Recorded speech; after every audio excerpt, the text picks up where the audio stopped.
મિત્રો જય શ્રી કૃષ્ણ, જય માતાજી। 11 ઉલ્લાસની આવી છે।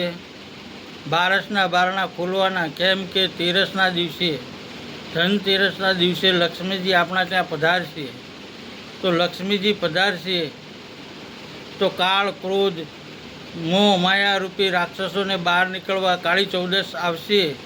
કાળી ચૌદશના દિવસે લક્ષ્મીજી ઘરની અંદર હોય તો આ કાળ, ક્રોધ, મોહ માયા વગેરે રાક્ષસો આપણા ઘરની અંદર રહે નહીં, એ જાય। એટલા માટે આપણે દીવા કરીએ।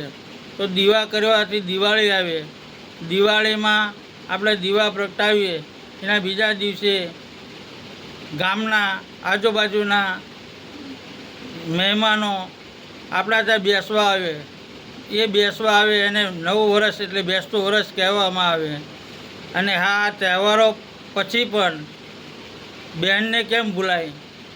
પછી ભાઈ બીજ આવે, ભાઈ બહેનના ત્યાં જાય, નાની એવી એમથી ભેટ લઈ અને બહેન તેની ભેટ સ્વીકારી અને તેને લાભરૂપી આશીર્વાદ આપે, એને લાભ પાંચમ પણ કહેવામાં આવે છે।